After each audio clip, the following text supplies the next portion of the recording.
ये कि सुखी होने में कोई खर्चा नहीं होता, लेकिन आप कितने सुखी हैं ये दुनिया को दिखाने में बहुत खर्चा होता है। नमस्ते, मैं हूं आरजे कार्तिक। एक बड़ी छोटी सी कहानी सुनाता हूं। एक प्लेन जो था एक शहर से दूसरे शहर में उड़ान भरने के लिए तैयार था। ये दिल्ली से मुंबई की फ्लाइट थी और उस प्लेन में एक खूबसूरत महिला आकर के अपनी सीट पर बैठी और जैसे ही वो अपनी सीट पर आकर के बैठे उन्होंने देखा कि उनके पास वाली सीट पर एक ऐसे व्यक्ति बैठे हुए थे जिनके दोनों हाथ नहीं थे। और जैसे उन्होंने देखा कि ये मेरे पास में ही बैठे हुए हैं, वो थोड़ा सा अनकंफर्टेबल फील करने लगी, असहज फील करने लगी। और उन्होंने तुरंत एयर होस्टेस को बुलाया और कहा कि एक्सक्यूज मी, मुझे किसी और सीट पर शिफ्ट होना है। तो एयर होस्टेस ने पूछा कि मैम क्या प्रॉब्लम है। तो उन्होंने कहा कि ये जो पास वाली सीट पर बैठे हुए, मैं ऐसे लोगों के साथ में ट्रैवल नहीं कर सकती। और उन्होंने बहुत धीरे से कहा एयर होस्टेस को कि वो पास वाला ना सुन लें। और उसके बाद में एयर होस्टेस ने कहा कि ma'am give me some time, मैं वापस आती हूँ, आपको बताती हूँ कहीं कुछ अगर एडजस्टमेंट हो सकता है। ये जो पास वाले व्यक्ति थे ये बुक पढ़ने में बिजी थे और अपना जो है किताब पढ़ रहे थे। इन्हें पता नहीं था कि क्या कॉन्वर्सेशन हुई। कुछ देर के बाद जब सारे पैसेंजर्स आकर के एडजस्ट हो गए, फिर से ये जो मैडम थी इन्होंने एयर होस्टेस को बुलाया कि आपको समझ नहीं आ रहा, मैं ऐसे व्यक्ति के साथ में नहीं बैठ सकती हूँ, ट्रैवल नहीं कर सकती हूँ। अब की बार इन्होंने भी सुन लिया, ये जो पास वाले थे, कि ये मैडम जो है मेरे साथ ट्रैवल नहीं करना चाह रही। और कहने लगी कि समझ देख नहीं रहा, आपको दिख नहीं पा रहा है कि उनके दोनों हाथ नहीं है, बोले जा रही थी। एयर होस्टेस ने कहा ma'am please allow me some time, एक बार प्लेन टेक ऑफ हो जाए उसके बाद देखते हैं कहाँ कुछ एडजस्टमेंट हो सकता है, आपकी सीट को कर देंगे, कहीं ना कहीं आपको शिफ्ट कर देंगे। प्लेन ने टेक ऑफ किया मुंबई के लिए।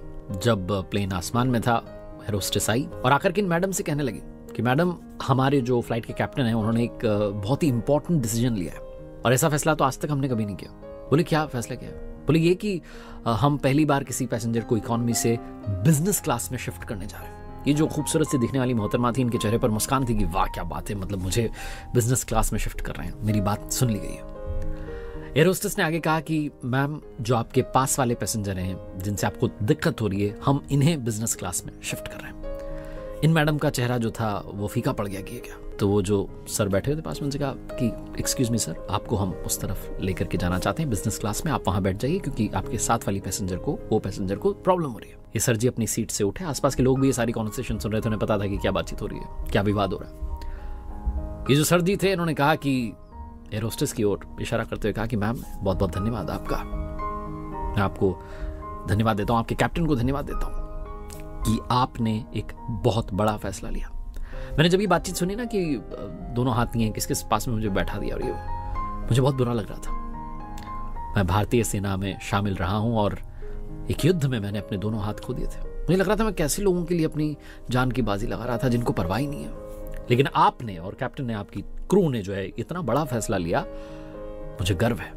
जैसे उन्होंने बोला सारे लोग ताली बजाने लगे, सबने जो है भारत माता की जय हो, जयकार के नारे गूंजने लगे। ये जो मोहतरमा थी खूबसूरत सी दिखने वाली, ये चुपचाप उदास होकर के बैठ गई।